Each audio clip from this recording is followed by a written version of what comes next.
محکمہ موسمیات نے شہریوں کو خبردار کر دیا۔ محکمہ موسمیات کے مطابق ملک بھر میں آج سے مونسون کی بارشوں کی پیش گوئی کی گئی ہے۔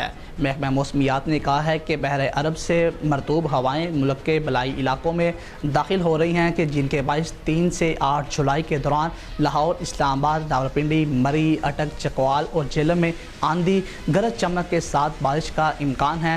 میاں والی، سرگودا، حفص آباد، منڈی بہاولدین، سیالکوٹ، نارووال، گوجرانوالہ اور گجرات میں بھی بارش متوقع ہے۔ فیصل آباد، شیخو پورہ، جنگ اور ٹوبہ ٹیک سنگھ میں بھی تیز ہواؤں کے ساتھ بادل برسیں گے۔ اسی دوران بعض مقامات پر موسلادھار بارش اور زیادہ بارش بھی ہو سکتی ہے۔ پی ڈی ایم اے کی جانب سے بھی بارشوں کے پیش نظر الرٹ جاری کر دیا گیا ہے کہ جس کے مطابق 6 جولائی سے ڈی جی خان ڈویژن کے پہاڑی علاقوں میں سیلاب کا امکان ہے۔ 4 سے 7 جولائی کے دوران لاہور، اسلام آباد، راولپنڈی اور گوجرانوالہ کے نشیبی علاقوں میں اربن فلڈنگ کا بھی خدشہ ظاہر کیا گیا ہے۔ اور D G P D M A کا کہنا ہے کہ ہنگامی حالات میں ریلیف کمپنیوں والی جگہ کا تعین پہلے سے کیا جائے گا، جبکہ کشمیر، گلگت بلتستان کے پہاڑی علاقوں میں لینڈ سلائڈنگ کا بھی خدشہ ہے۔